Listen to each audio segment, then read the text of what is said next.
শিগগির পদত্যাগ করতে পারেন রাষ্ট্রপতি মোহাম্মদ শাহাবুদ্দিন। শারীরিক অসুস্থতা দেখিয়ে তার পদত্যাগের সম্ভাবনা রয়েছে বলে জানিয়েছে সংশ্লিষ্ট একাধিক দায়িত্বশীল সূত্র। টুপ্পুর একটা সাক্ষাৎকার ছাপা হয়েছে এক কালের কণ্ঠে না বালের কণ্ঠে। ওখানে চুপ্পু মেলা কাউ কাউ করিছে, কান্নাকাটি করিছে, কয়টা ইন্টারেস্টিং কথা কইছে। আমি সেইখান থেকে পড়ে শোনাই।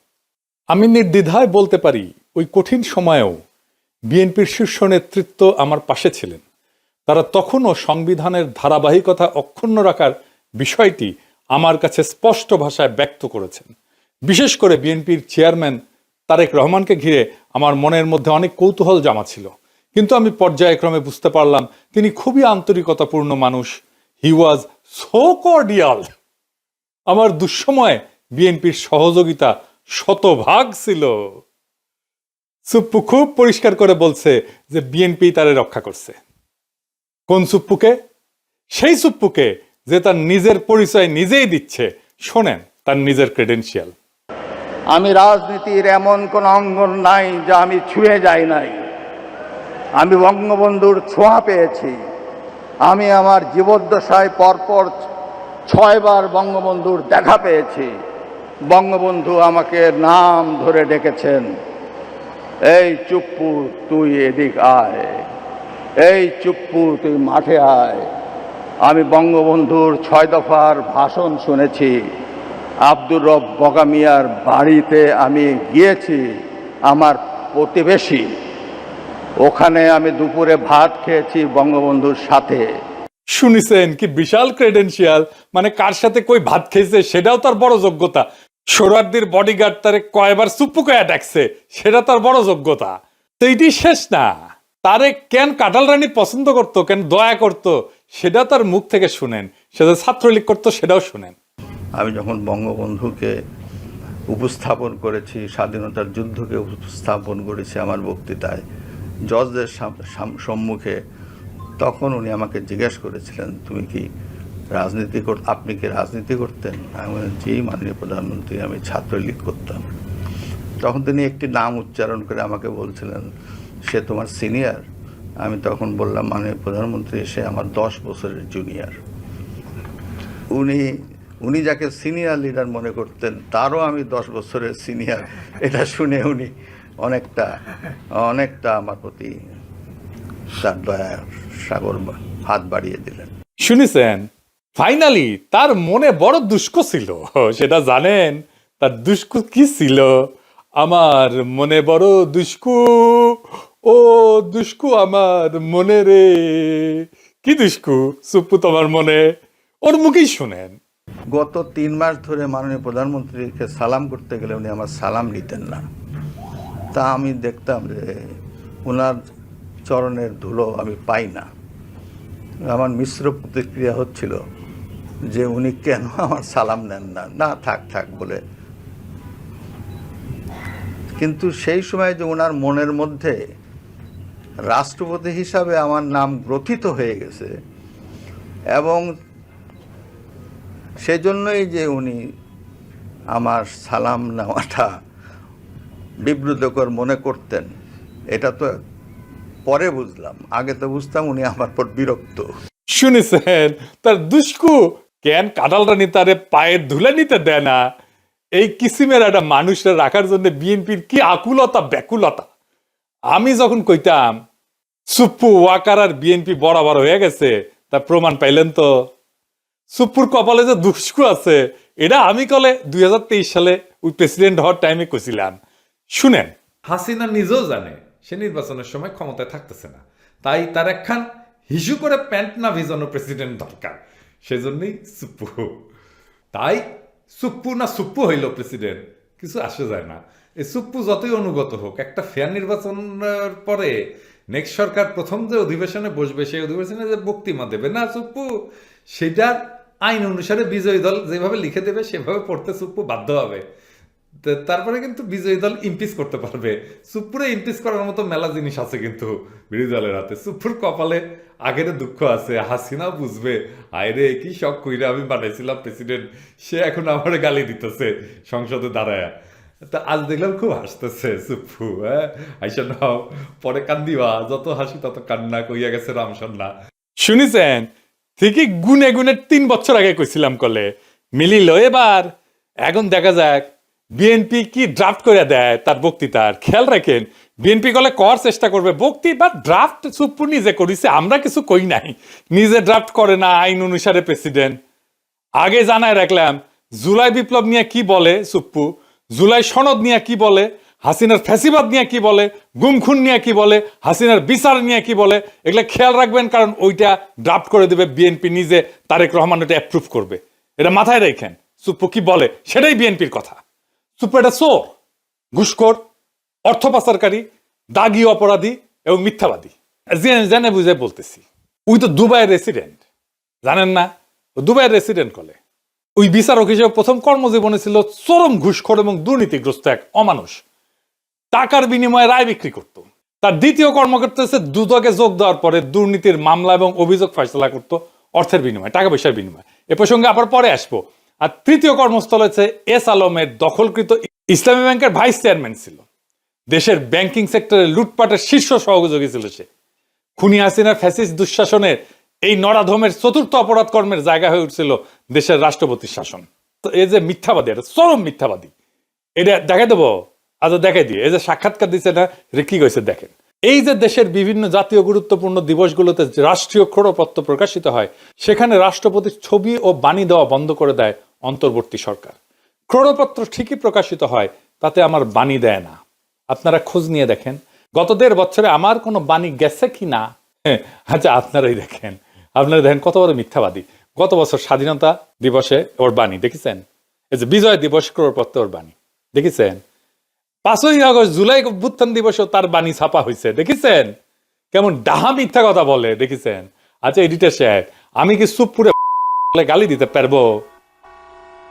পারবো না কেন? রোজা রমজানের দিন তাই। ও আচ্ছা ঠিক আছে, আপনার কথা মেনে নিলাম, সুপ্পুরে গালি দিলাম না। এবার আসেন কাটারানি আমগের দেশে প্রেসিডেন্ট বানিয়েছিল কোন কিসিমের মালকে, আর বিএনপি যার প্রেমে দেওয়ানা সে কেমন মাল সেটা আমরা দেখি। সুপ্পু 71 সালে মুজিব বাহিনীতে জয়েন দেয়। ওই তারপরে ইন্ডিয়ার দেরাদুনে ট্রেনিং করে। এই ট্রেনিং এর বন্দোবস্ত করে কে জানেন? ভারতীয় গোয়েন্দা বাহিনী রয়ের জেনারেল উবান, সে ছিল ট্রেনার। মুজিব বাহিনীর উদ্দেশ্য ছিল স্বাধীনতা যুদ্ধকালে বাংলাদেশে যে বিপ্লবী যুব সমাজের উত্থান হয়েছে তারে খতম করা, মানে বামপন্থীদের খতম করা।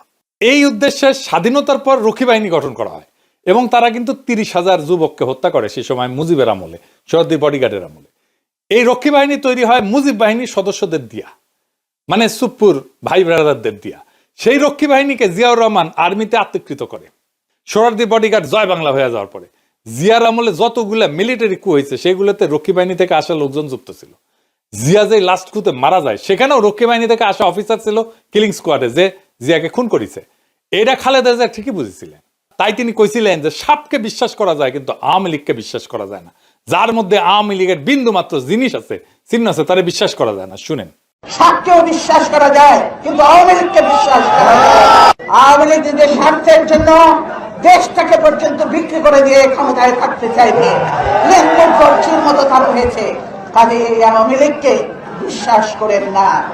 শুনেছেন? আর এখন সেই জিয়া এবং খালেদা জিয়ার পুত্র তারেক রহমানের আওয়ামী লীগ ছাড়া চলেই না। হ্যাঁ, যাই হোক, সুপ্পুতে ফিরে আসি। 72 সালে সুপ্পু পাবনার এডওয়ার্ড কলেজ থেকে বিএসসি পাশ করে। ওই পরীক্ষাটা ছিল নকলের জন্য বিখ্যাত, একেবারে আপনারা সবাই জানেন, মুরব্বীদের জিজ্ঞেস করেন, সব কটা নকল করে পাশ করেছে। 75 সালে সে পাবনার আমিন উদ্দিন আইন কলেজ থেকে LLB ডিগ্রি পায়, মাশাআল্লাহ। 82 সালে সে BCS বিচার ক্যাডারে যোগ দেয়। একটা স্পেশাল ক্যাডার সার্ভিস হয়েছিল। পরবর্তীতে জেলা জজ হিসেবে দায়িত্ব পালন করে। এই হইল দিয়া তার বিদ্যা অভিজ্ঞতার দৌড়। আগে যারা বিচার বিভাগ থেকে রাষ্ট্রপতি হয়েছিলেন তাদের শিক্ষা জীবনের সঙ্গে এই নকল বা সুপ্পুর তুলনা করলে লজ্জায় মাটিতে মিশা যাওয়া ছাড়া আর কোনো উপায় থাকে না। সে বিচারপতি আবু সাইদ চৌধুরী থেকে বিচারপতি শাহাবুদ্দিন আহমেদ পর্যন্ত সকলেই ছিলেন হাইকোর্ট সুপ্রিম কোর্টের বিচারপতি, কেউ কেউ ছিলেন প্রধান বিচারপতি। আর কাঁঠাল রানী উপসচিব পর্যায়ে অবসরপ্রাপ্ত এক দুর্নীতিগ্রস্ত বিচারপতিরে বাংলাদেশের সর্বোচ্চ পদে নিয়োগ দিছিল। এই করে পদটার যে কি পরিমাণে অবমূল্যায়ন হয়েছিল সেটা আমাদের ধারণারও বাইরে। দেখেছেন তো কেমন মিছা কথা বলে, চোখে চোখে মিছা কথা বলে। এটা বাংলাদেশের রাষ্ট্রপতি। এরকম একটা মিশা কথা বললে তো মিডিয়াতে হইচই পড়ে যেত দুনিয়ার যে কোনো সভ্য দেশে। কিছু হয়েছে এরকম একটা মিশা কথা বলছে। 2001 সালে নির্বাচনে পরাজিত হওয়ার পরে আওয়ামী লীগ অভিযোগ করে যে বিএনপি, আওয়ামী লীগ এবং সহযোগী সংগঠনগুলোর নেতাকর্মীদের উপরে হামলা করিচ্ছে। পরবর্তীতে আওয়ামী লীগ যখন ক্ষমতায় আসে 2008 সালে, তখন ওই অভিযোগ তদন্তের একটা কমিশন গঠন করে। সেটার প্রধান হিসেবে শাহাবুদ্দিন সুপ্পুরে নিয়োগ দিছিল কাটালরানী হাসিনা। সে বিএনপির বিরুদ্ধে তদন্ত করেছিল, তদন্ত রিপোর্ট দিছিল। হাসিনা কত ঘনিষ্ঠ, কতখানি ডিপেন্ড করতো দেখেন। তার উপরে ডিপেন্ড করিচ্ছে তারেক রহমান। দেখেছেন 2011 সালে হাসিনা সুপ্পুকে দুর্নীতি দমন কমিশনের হিসেবে নিয়োগ দেয়। ওইখানে তার প্রধান কাজ ছিল পদ্মা সেতুতে যে বিশ্ব ব্যাংক দুর্নীতির অভিযোগ উত্থাপন করছিল না, সেটা তদন্ত করা। আশ্চর্য হওয়ার কিছু নাই যে হাসিনার পদলে সুপ্পু তথাকথিত তদন্ত শেষে দাবি করে বিশ্ব ব্যাংকের অভিযোগ মিথ্যা। এটা নিয়ে আবার সে গব্বও করেছিল। এই ভূমিকার কারণে সে হাসিনার আস্থা এবং বিশ্বাস অর্জন করে। 2011 থেকে 2016 সাল পর্যন্ত যে দুর্নীতি দমন কমিশনের কমিশনার ছিল, ওই সময় বাংলাদেশের দুর্নীতির এত ব্যাপক বিস্তার ঘটে যে হাসিনার পুরা শাসনামলে $234 বিলিয়ন বিদেশে পাচার হয়ে যায়। সুপ্পু এবং তার দুর্নীতি দমন কমিশনের সহকর্মীরা এই অভূতপূর্ব দুর্নীতির ঢাল হিসেবে ব্যবহৃত হয়েছিল। বুঝিস বাংলাদেশ থেকে যে পাচার হয়ে গেছে অর্থ, সেইটা ঢাল ছিল এই সুপ্পু। পরবর্তীতে সুপ্পু এস আলমের মালিকানাধীন ইসলামী ব্যাংকের ভাইস চেয়ারম্যান পদে চাকরি নেয়। প্রেসিডেন্ট পদে মনোনয়ন পাওয়ার আগ পর্যন্ত এই পদেই চাকরি করত। আদারি যেমন মোদির ক্যাশিয়ার, যেমন এস আলমও কাটালরানী হাসিনার ক্যাশিয়ার। জানেন তো এটা। শাহাবুদ্দিন সুপ্পুর নজরদারিতে ইসলামী ব্যাংক জয় বাংলা হয়ে যায়। এবং এস আলমের সাথে আমাদের শিলং সালাউদ্দিনের একটা ঘুটু আছে, জানেন তো। এই জন্য এইটাই হইতেছে আসল ব্যাপার, বুঝিসাও। তার সাথে কেন বিএনপির এত সম্পর্ক? এই যে কালের কণ্ঠে সাক্ষাৎকার নিল, ওই একই বসুন্ধরা গ্রুপের দৈনিক বাংলাদেশ প্রতিদিনে 2023 সালের 12 ডিসেম্বর লেখা লিখেছিল উপসম্পাদক হিসেবে। এ সুপ্পু কেন 2024 সালে হাসিনা জরুরি, কেন হাসিনা ক্ষমতা টানতে হবে সেটা লিখেছে। সে কইছে 2001 থেকে 2006 সাল পর্যন্ত তৎকালীন বিএনপি জামাত সরকারের দুঃশাসন এবং পরবর্তীতে তথাকথিত তত্ত্বাবধায়ক সরকারের কর্তৃত্বে দেশের সমাজ, অর্থনীতি ও রাজনীতিতে যখন অন্ধকার নেমে এসেছিল, ঠিক তখনই প্রায় 3/4 মানুষের সমর্থন নিয়ে ত্রাণকর্তার ভূমিকা অবতীর্ণ হয়েছিলেন বঙ্গবন্ধু কন্যা সে দেশরত্ন শেখ হাসিনা। 21 শতকে বাংলাদেশের ঘুরে দাঁড়ানো মূলত সেইখান থেকেই শুরু। না এটি শেষ না, আরো আছে রান্নাঘরে আরো আছে। সে তারেক রহমান খালেদা জিয়া নিয়ে কি বলেছিল, আসেন সেটা ওর পড়তেছি। সে খালেদা জিয়া তারেক রহমানকে নিয়ে কইছিল, সভা সমাবেশে আওয়ামী লীগ বিএনপি হাক ডাক যাই হোক, নির্বাচন নিয়ে নিকট অতীতের সবচেয়ে সুন্দর মন্তব্যটি করেছেন আওয়ামী লীগ সভানেত্রী প্রধানমন্ত্রী শেখ হাসিনা।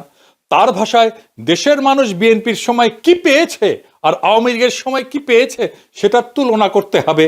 জনগণ কাকে ভোট দেবে, আওয়ামী লীগের বাইরে আর কে আছে? কারা, কেন, কি কারণে, কোন সুখের স্বপ্নে, কোন আশায় বিএনপিকে ভোট দেবে? ভোটের হিসাব নিকাশ যদি বাদও দেওয়া হয় এবং বিএনপি দ্বাদশ জাতীয় সংসদ নির্বাচনে অংশও নেয়, তাহলে তাদের দলের প্রতিনিধিত্ব করবেন কে? একদিকে একজন এতিমের টাকা আত্মসাৎ করে দুর্নীতির দায়ে সাজাপ্রাপ্ত, মানে খালেদা জিয়ার কথা কইছে, অন্যজন 21শে আগস্ট গ্রেনেড হামলা, 10 ট্রাক অস্ত্র মামলার সাজাপ্রাপ্ত আসামি হয়ে দেশান্তরে। সম্প্রতি তার বিরুদ্ধে গ্রেপ্তারি পরোয়ানাও জারি হয়েছে। দেখিস কি প্রেম!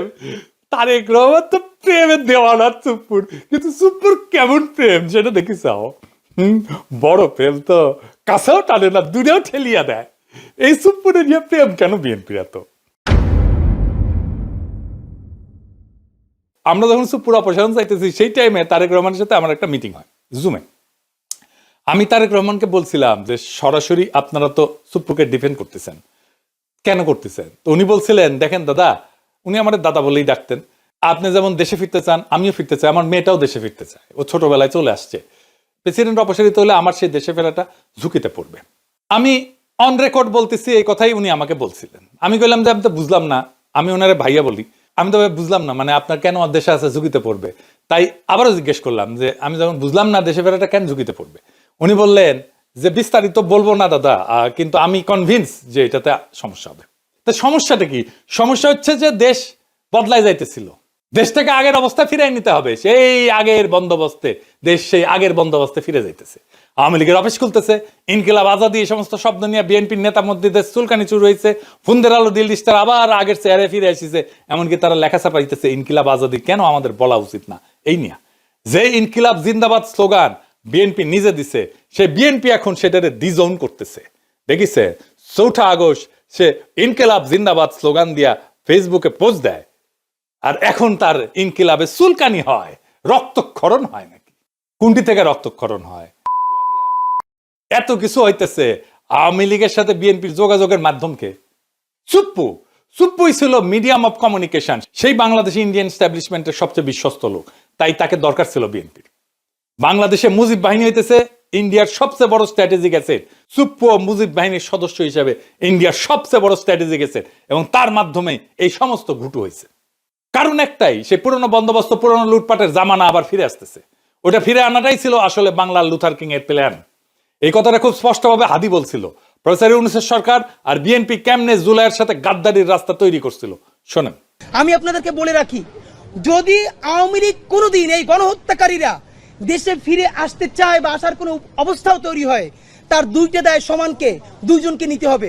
রাজনৈতিক দল হিসেবে সবার আগে তার দায় নিতে হবে বিএনপিকে। বিএনপির এই ব্লান্ডারের কারণে এই দেশে আওয়ামী লীগের সার পরিস্থিতি তৈরি হবে। আর দ্বিতীয়ত এই সুশীল এনজিওবাদী সরকার, যে না পুলিশ সংস্কার করে, সে না পুলিশ নিয়োগ দেয়, না গ্রেপ্তার করে, না সে রুল করে, না সে কুইট করে, সে কিচ্ছু করে না, সে শুধু ফেসবুকে পোস্ট দেয়। শুনেছেন তো, এবার বুঝেছেন তো কেন হাদিরে মরতে হয়, কেন হাদিরে শহীদ হইতে হয়? বুঝেছেন? বিপ্লব এভাবে ব্যাহত হইয়া যায়।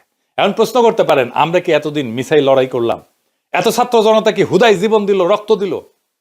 পৃথিবীতে কোনো রক্তই বৃথা যায় না, কোনো হাহাকার, কোনো কান্না চাপা পড়ে না।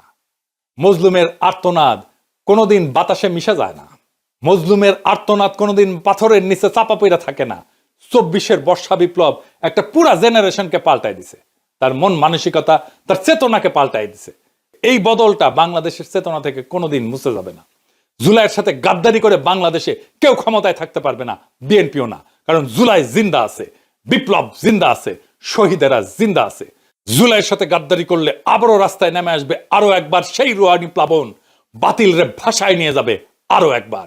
সেই দিন আমরা নিশ্চিত করব ফ্যাসিবাদের পুরনো বন্দোবস্তের সবকিছুকে আমরা সেই রুহানি প্লাবনের সাথে ভাষায় দেশটার জঞ্জাল সাফ করব। সেটাই আমাদের আজাদি। আজাদি জিন্দাবাদ, ইনকিলাব জিন্দাবাদ।